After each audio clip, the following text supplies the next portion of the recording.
سب سے پہلے خوش آمدید کہتا ہوں قید طلباء، لاکھوں طلباء کے دلوں کی دھڑکن، میری مراد جناب اظہر حسین گھمن صاحب جو شہداء کی سرزمین بورا والے سے تشریف لائے،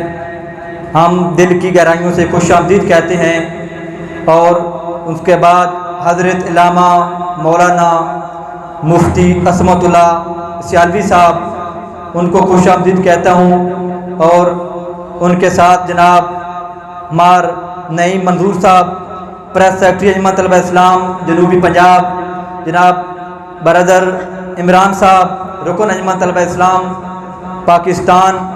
ناظم ڈویژن سرگودا قاسم شیر میکن صاحب، جناب جنرل سیکرٹری ڈویژن سرگودا حافظ عامر شہزاد چشتی صاحب، اور دیگر تمام کارکنان ذمہ داران سابقین کو خوش آمدید کہتا ہوں۔ اور میں شکریہ ادا کرتا ہوں جناب ناظم ضلع سرگودا جناب ملک اعظم اوان صاحب، جناب ملک جوید اوان صاحب، جناب ملک زید اوان صاحب، بھائی عمران اوان صاحب، اور تمام دوستوں کا۔ اور دوستو، اصل خطاب جو تنظیمی ہے وہ قید طلباء کا ہوگا۔ ان کے آنے سے پہلے دوستو میں آپ کو ایک واقعہ سنانا چاہتا ہوں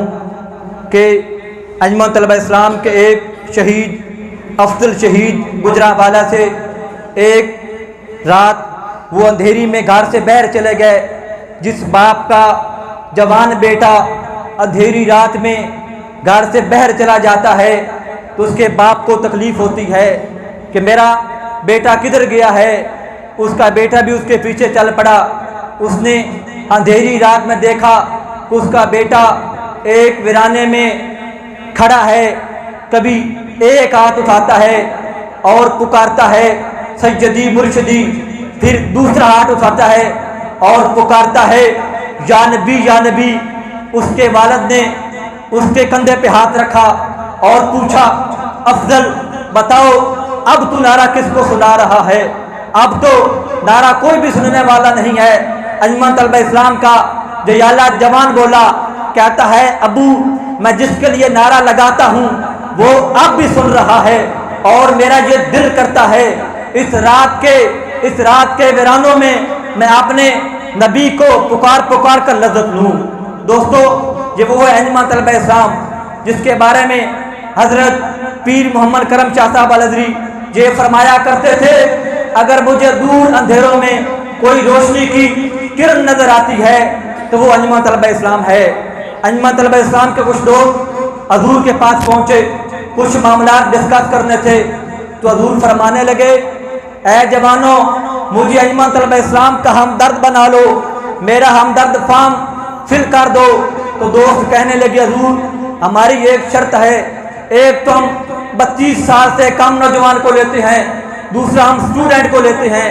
آپ یہ دونوں شرطیں پوری نہیں کرتے۔ تو حضور منت کے انداز میں کہنے لگے کہ یہ شرط اس لیے ہے کہ 32 سال کے بعد بندہ اسٹوڈنٹ نہیں ہوتا، میں اب بھی اسٹوڈنٹ ہوں، میں اب بھی پڑھا کرتا ہوں، میرا ہمدرد فارم فل کر دیجئے۔ دوست نے وہ حضور کا فارم فل کیا۔ حضور نے وہ فارم اپنے ہاتھ میں لے کر دوستوں سے مخاطب ہو کر فرمانے لگے کہ جب کرم شاہ قبر میں جائے گا فرشتے آئیں گے اور پوچھیں گے بتاؤ کرم شاہ کیا لائے ہو، تو میں یہ نہیں کہوں گا کہ میں نے ضیاء النبی شریف جیسی بہت بڑی کتاب میں مصطفیٰ کریم کی پیاری پیاری باتیں چن کر لکھی ہیں، میں یہ بھی نہیں کہوں گا کہ میں جج رہا ہوں اور انصاف کے فیصلے کرتا رہا ہوں، میں یہ بھی نہیں کہوں گا کہ میں نے ملک پاکستان میں مدرسوں کے جال بچھا رکھی ہیں جہاں سے علماء کرام کی کھیپ تیار ہوتی ہے، میں یہ بھی نہیں کہوں گا، میں صرف ایک ہی بات کہوں گا کہ میں انجمن طلبہ اسلام کا ہمدرد ہوں، اور انجمن طلبہ اسلام کا ہمدرد ہونا میرے لیے ایسا عمل ہے جس کے بدلے مجھے شفاعت مل جائے۔ دوستو، جی انجمن طلبہ اسلام ہے۔ اب میں آپ کے